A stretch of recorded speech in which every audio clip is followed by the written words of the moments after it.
Greetings guys and gals, this is Jabberwock bringing you the best in esports. Today we have Starcraft 2, the KSL Finals. I've been meaning to cast this for some time now, but just because of MSL stuff, MSL requests, CSL stuff, and just playing and, practicing a lot, I've been unable to do so. At the top left we have Vesper as the blue Terran player.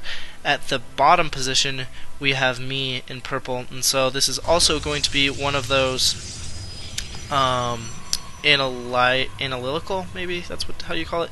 Anyways, I'm going to be analyzing the game rather than doing too much commentary. I'm actually going to speed it up because this beginning part doesn't matter. We did see Pylon at the normal time, although I didn't go to scout. This is going to be the first map on the Blizzard list. It starts with an A. It's like a go something. I don't know. Anyways, we have Supply Depot going down at 11 food. Probe Scout now going out after a 12 gate, I believe. Actually, looks like that was probably a little bit earlier than a 12 gate. Maybe it's something like an 11 gate. That probe's going to be harassing that SCV. And Vesper, I'm going to do a little spoiler. He likes to go for very, very quick Thors, just Thor rush, like a freaking crazy man. And I had a very tough time dealing with it, as you'll be able to see. Orbital Command going down at 16 food. We have that Probe Scout getting picked off a lot earlier. Here comes the Scout for Vesper. I do have the Zealot out, just going to be dancing around for some reason, not blocking that off like I should be. Going to slow it down. Might be able to pick off that SV. Unfortunately, I'm not able to. Chrono boosting out some probes, and at this point in the game, you can see that I'm a little bit over food. Not building any type of unit there for some reason. I should probably be building a stalker. This is when I was going for a 10 or 11 gate instead of standard 13 gate. I didn't even know that gate at 13 was standard. I would always go for the very, very early gate. Another gate going down for me. Sorry, I'll bring up the protection tab just so you guys can see that. Actually, I want to go to the resources, and you can see that I'm actually up ahead probably in terms of harvest count. If we go to the units, we're actually even, plus he has a mule, so he's going to be at a little bit of an economic advantage. At this time, we have the factory going down, and then immediately into the starport, which is kind of peculiar. But, he just wants to go for that 1-1-1 build very, very early on. And so I'm only at 1 Zealot now. Sorry for FPS issues right there. I usually don't have that go on, but occasionally it does, unfortunately. I think it's just pretty much whenever any type of program records off of Starcraft 2, it gives it some lag at the very, very least, because Dickity's having some frame rate issues lately, and he even switched to DX Story, which he suggested for me, but I was like, $44 is a little bit too expensive. Unfortunately, DX Story, I believe, is a Japanese program, which is kind of cool. Looks like I'm going to take that Zelnaga Watchtower, and I have a Sentry out as well. Not a ton of units going for that 3 gate into Robo. Very, very standard build, but doing it in a peculiar way. You like Diggity, or not like Diggity, like Day9 says, you always want to have a goal, but the way I get to my goal is absolutely retarded, just not economically sound at all, unfortunately. And he's going to have this bunker with this Hellion. Kind of weird that he got a Hellion, to be completely honest, but he did nonetheless, just from some extra defense. He's going to be able to hold this ramp fairly easily, especially with just those 3 units there. Not much else really going on. Robotics is done. Probably going to be chrono boosting out a observer. Chrono boosting out nothing. Awesome. I'm so glad that I chrono boosted that for absolutely no reason. Nope, going to be chrono boosting out a Immortal, not really using my chrono boost to the best of my ability. It looks like I'm going to go in here, probably going to be denied very shortly. Putting the Zealot first, very, very good, although the Stalker still caught up to it and took the brunt of the damage. The Zealot didn't even take any. Now we see that Armory go down, and Thors. So the Thor is going to be out fairly soon, which is going to be bad. Very good saturation here. And if we look at my saturation, not as good, not too bad, but not as good in the least. We do have a pylon going down there, and when you put the pylons outside, they're going to be able to be scouted. However, I think that's a good pylon spot. Pretty much I should have put it somewhere back here, because when you retreat, you want to retreat in the same line as you put your pylons in, just like you want to build your bases in the same line. So going for a base out here probably wouldn't be the best position. It would probably be better to go for a base like right here. First you'd go for your natural, obviously, but then these bases are, you know, okay to take if you're going to be pushing out like that. Almost able to snipe off the Raven, but not able to do so. He does have a few Marines and bringing pretty much all, like half of his SCVs, so he's going to be almost going all in. If I'm able to kill this off, I'll be in a great position, but unfortunately I just don't have the unit composition to do so. Another Immortal is out, and along with 2 more Stalkers, 3 more Stalkers. AM should micro better. Wow, just losing that sentry, and that's my absolute downfall, is I'm not able to micro that well. What I'm going to do for this series is I'm going to cast it in parts instead of in games, so then it doesn't create any spoiler issues or anything like that. Even though if you get, you know, to part 4 of 4 and one player's up 3-0, then you're obviously going to know. That's not the actual score. But I'm just saying, you'd probably know. Here comes the attack, though. Point Defense Drone is making these Stalkers pretty much useless. It is out of energy, but that Point Defense Drone is just so big to be placing there. Not a lot of Marines. Going to be able to pick off pretty much all of the Marines, but unfortunately this Thor is just going to be able to do so much damage. Here comes more Stalkers. Going to be able to pick off the Raven as well. This Thor is going to go down, but he's just doing so much damage, and honestly I'm not using my warp gates to the best of my ability. Probably could have done a little bit of a better job. Now I'm in some trouble. If I would have got just one sentry out, I could have split this up. There's the sentry. Not going to be quite enough. Ooh, but I could get a good force field off. Don't even know if that force field went down. The energy just seems to have gone somewhere. Where did I put that force field? Wow, that force field is... Oh, you can... No. Whoa, the force field's not even going down. He is able to kill off my gate and my cybernetics core. I'm in a pretty bad position with only 4 Stalkers, trying to trying to chrono boost another Immortal out, but really, unfortunately, it's not going to work. Another Thor is on its way, and this looks like it's probably going to be game, unfortunately. So what I could have done better is I probably should have gone for a 13 gate, more economic build, would have had more economy, probably done a better micro. Really, usually what Day 9 says, and I know I take a lot of stuff from Day 9, but what he says always makes sense, and so I try to use that as well. But really, what it came down to was actually my micro this time. Not really too much my macro. Probably could have done a lot better job macroing as well. Look, he's rallying units and expanding, which is awesome. And there's a GG for me. So we'll see you guys in the next game. Pretty much just micro fail, force field fail, stuff like that. Not paying attention to the minimap. And we'll go on to game 2. Lates. Alright, here we are at game 2. I am down 0-1. I'm going to be spawning at the top right as the purple Protoss. He's going to be, again, the blue Terran, Vesper. This is on Blistering Sands. And so I'm going for an 8 pylon. Pretty standard-ish. He's going to be going for an earlier supply depot, looks like now, for a 10 supply depot. And watch what time I put my gate down at. This is very, very important. Going for the 10 gate. Epic fail. Probably should go for something like a 13 gate, or if I was like Huck, I would go for a 14 gate, but instead I go for a 10 gate, which is kind of okay in terms of scouting, but really not okay in terms of economy, unfortunately. Assimilator going down as well. Bring up the production tab just for you guys. Actually, I like to bring up the resource income to look at the harvester count. We have 13 to 14 harvesters in the early game at the very least. We have another gateway. Ooh, another gateway, so not a core this time. Getting that early assimilator is really kind of stupid if you're going to go for a 2 gate. Don't know why I did that. Really stupid move by me. And I let the SCV get past my probe. Another epic fail. So just a lot of mistakes by me in this series.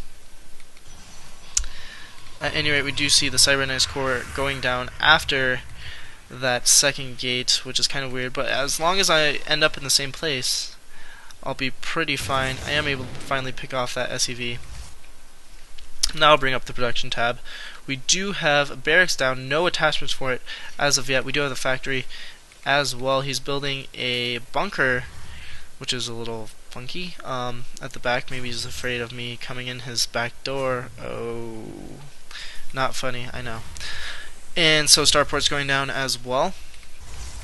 I'm building a gateway back here for some weird reason. And now I have 3 zealots out, and a sentry as well.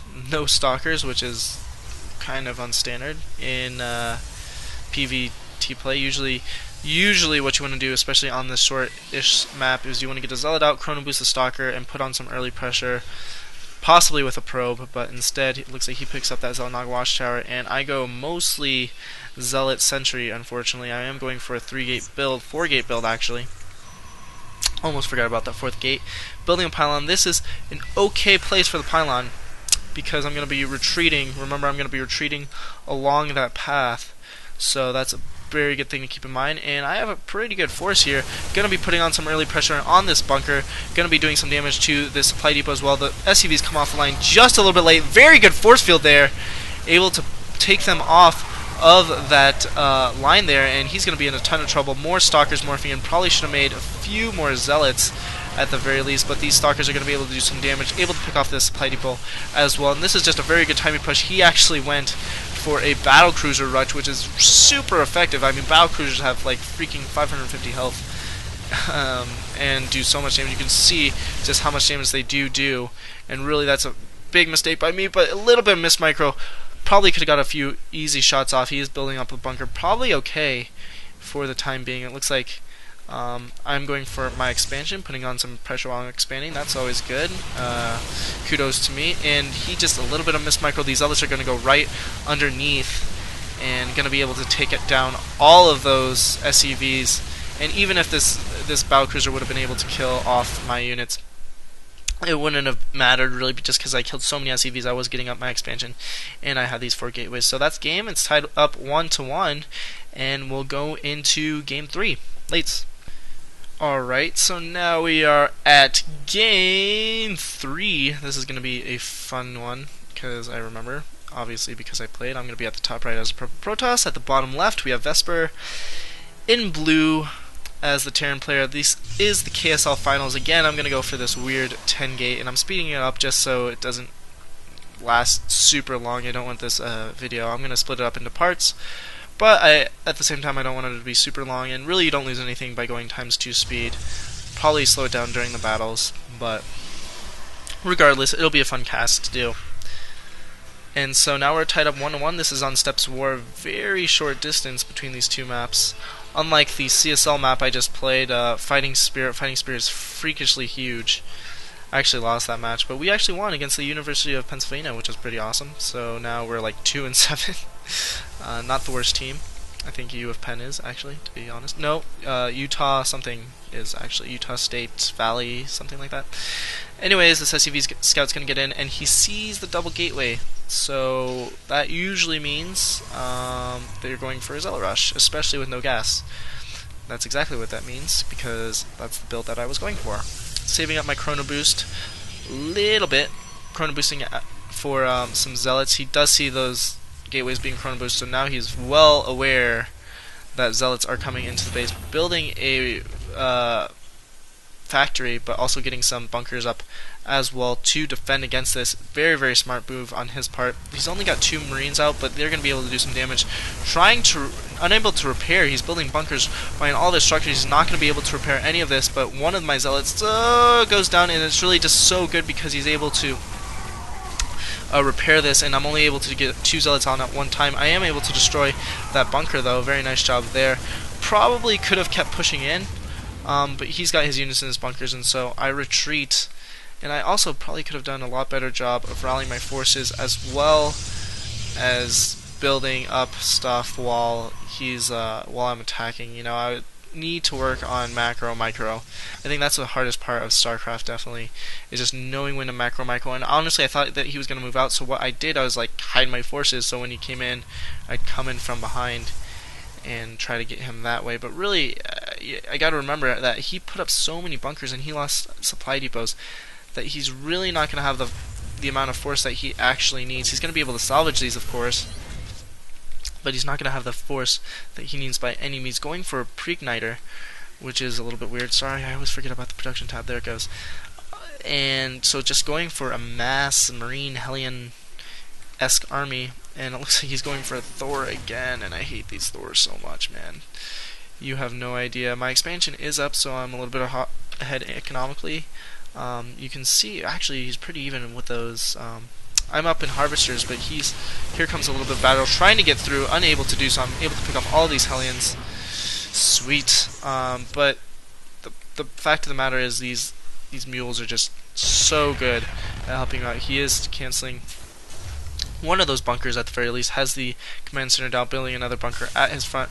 Right now is probably the critical point where I should have pushed in. I probably shouldn't have waited for that long, because now the Thor's out. He's going to be able to push out with that Thor, putting 2 cannons up at my natural, and we have a little bit of a good block up here, you know. Not too bad, not too shabby. Probably eventually I'll have to kill off one of these warp gates. But at the very least, my army is of good size, and I attack a little bit too late. Just a tad bit too late. Unfortunately, as you'll see coming up here, putting it to faster speed, so I'm attacking that bunker. SCV's probably going to come off the line to repair, but no, they don't. That Thor's doing so much damage, able to pick off the bunker.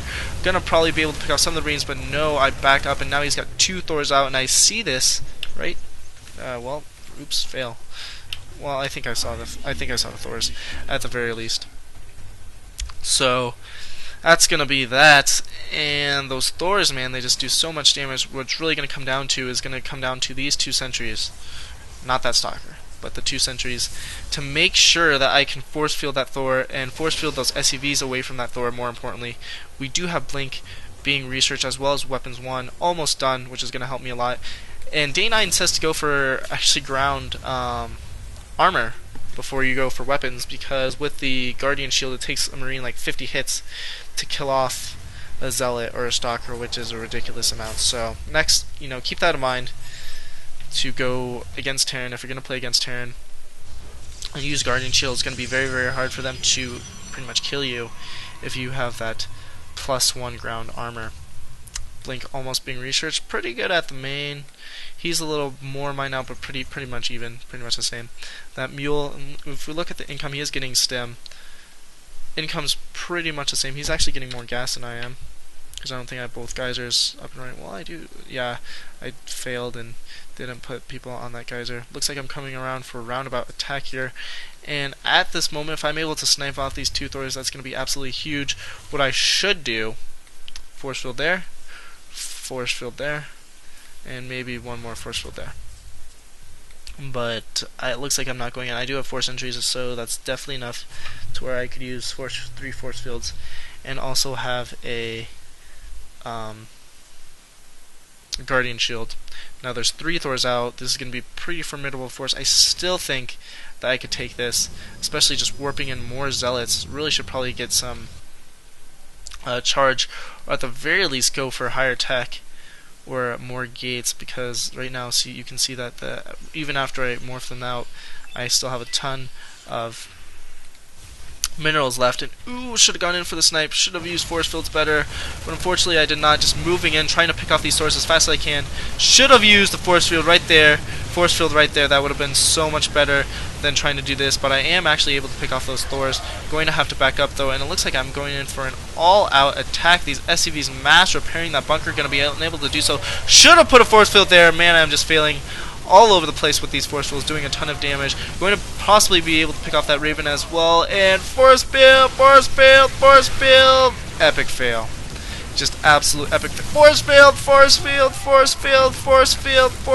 No, of course not.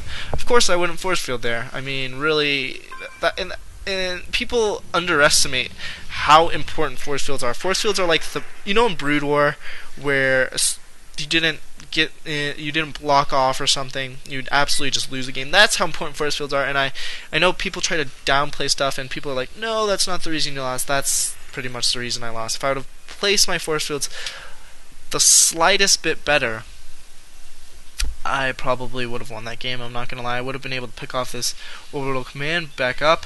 I would be at 2 bases while he's at 1. It would have been so much different. It looks like I'm trying to destroy these destructible rocks, so I can get my 3rd base up and running, putting down the Nexus pretty soon, hopefully. But at the same time, it looks like he's got 4 Thors out, which is scary forest. But this is a lot of stalkers and stuff. And if my micro was just not retarded, like, I would probably be able to win this battle. But here we go. These stalkers, blink stalkers coming in. Force field, force field, force field, force field, force. Of course not. Why would I force field? Who needs a force field? I mean, honestly, no one. No one needs a force field. They only need to get owned by stimmed up Marines and 2 more Thors in the back, unfortunately. So I'm left with only like 7 stalkers, and it's just really depressing to look back at your replays and see how much of an idiot you were, because this was way before. This was when I wasn't playing as much. You know, I had a lot of final stuff going on, and he did too, respectively, so it's only fair to say that both of us had finals, so both of us probably weren't playing that much. But I've been playing a lot more lately, and this was before I was listening to Day 9 dailies, which help you exponentially if you don't watch Day 9 dailies. You guys should definitely watch Day 9 dailies, because he brings up some stuff that you would never ever think about, and it's just absolutely insane. Absolutely insane. And so he helps you out so much, and I think that if we would have played again, it wouldn't have even been close. And I know you can say that in hindsight, well, yeah, of course, of course. And I'm sure, you know, I'm sure a lot of people think that when people say that, it's blowing smoke. But it's just those little tiny things, the epic fails, man. And now he's got a critical number of Marines. He's got Thors in the mix as well, and this is just bad, just really bad. My army just got completely owned there. If we look in terms of upgrades, he does have +1 vehicle plating. Meanwhile, he doesn't have any for his Marines, but I only have +1/+1, which is a little bit better, but these point defense zones are going to be absolutely terrible in terms of hurting my army. He's just got too many Thors, going to be able to rock and roll right through here and kill off pretty much everything very quickly. Unfortunately, I try to attack from the back, not going to happen. Blinking away. He's just pretty much killing everything. This is definitely going to be GG. So a little bit of a long game. Very exciting nonetheless, but just little tiny mistakes really piss you off. I'm even going for Colossus at this point, but it's not going to work. Here's my last ditch effort at an attack, and it's just not going to cut it. These Ravens are just going to be too good. GG. We're going to go into game 4. See you guys there. Alright, so we're at game 4, and this is when I tell you guys that this is a best of 5. Don't know if I did that already. But I'm down 1-2, which means a best out of 5 is first 1 of 3, which means that if I lose this game, then it's all over. I'm going to be spawning at the top position as the purple Protoss. He's going to be playing blue yet again. There's Vesper, sending out a kind of an early SCV scout, actually, putting down my gateway at 10/11 food, still not 13, which is stupid. This is going to be on Metalopolis, which is probably the most balanced macro-oriented map that Blizzard has. Blizzard really needs to update their map pool, in my opinion. I don't know why they wouldn't make new maps if they're insistent on pumping out a GSL every other week. That's just my little gripe with Blizzard and how they're running things. We do have a proxy barracks, so we're gonna have to see if I'm able to scout this. I think I'm able to, actually. I think I go right up to that thing. Yeah, here comes the Zealot going right up there and attacking this SCV and killing off the barracks. So that makes me, the Protoss player, ahead for a little bit. Bring up the production tab. Actually, I'll bring up the income tab. I'm ahead by 3 in harvesters. That mule's going to make up for a lot of it, though. As you can see, his economy is pretty much staying even with mine. So those mules just so important, so important to build when you're a Terran player. 3 gates going up, so I think I'm going to go 3 gate into Robo. Going to be able to pick off this SCV. The SCV goes down. Still have not gotten my second geyser. I don't know how standard the geyser timing is when I'm going such a weird build, but the geyser's late. Not going to be able to get out Colossus at any rate. Probably going to have to go for something more along the lines of Immortals, just because Colossus are a little more gas heavy. You have to get the robotics bay, and then you know, just however many gas that is, like 150 or something like that. and then you have to get the actual Colossus, which is 200 gas. Or you could just go Immortals, which are a lot less, 100 gas. So gonna go probably for a little bit more Immortal play. Can't really talk now. But here comes my Stalkers going in, not going to be able to get up that ramp at any means. He has 2 bunkers at the front, going to have to come back, put a pylon there. Pretty smart place to put a pylon in my opinion. Probably might have been a little bit smarter to put it out here, but at the same, no, it wouldn't have been actually. In my opinion, it's smarter to put it on a line towards your base so you can retreat, or if you're moving in, you can take reinforcements there instead of having to break them like that. I think it's a lot smarter to put it on a line to your base at any rate. And just go in this Thor again, and these Thors, man, they give me so much freaking trouble. Here comes my expansion at the worst possible time, because this is the timing push that everybody is waiting for, and just getting free hits on all of my units. I'm gonna have to back up here, and I'm like, oh crap, my Nexus just finished. It's a $400 paperweight, as Day9 would say. And so now I have absolutely no units. I'm trying to pump out a Colossus, actually. Probably should have got that gas earlier if I was going to go try to pump out a Colossus. And here, kind of a smart play, I bypass his entire army, so when he comes to attack, I'm going to attack these Thors from the back so the SCVs can't hit him. Trying to force field, not even trying to force field those SCVs off the Thors. Epic fail there. And so if this Nexus goes down, it's pretty much going to be all over. My $400 paperweight has been destroyed. The Colossus is the only thing that's going to allow me to do any type of attack. Should probably try to set down a force field right there, but no, my sentry dies before I'm able to do so. At first I thought I was like, oh yeah, go Colossus, you're going to be able to win it for me. But no, you're not going to be able to win it for me. And this is going to be James. So Vesper taking the finals. I had not lost a match until this series, and losing 1-3. There's your score. Vesper, the KSL champion, and I take second place like Stork/Fantasy. Hope you guys enjoyed this cast. You know, if you like what you see, subscribe. I'm gonna have some more KSL news. Not the best news, but I'm gonna have more KSL news before I go to school. Anyways, please give me a like on these videos, and I'll get back to more Brood War stuff. Probably do some more Starcraft 2 stuff, though, as well. That's it for me. Lates.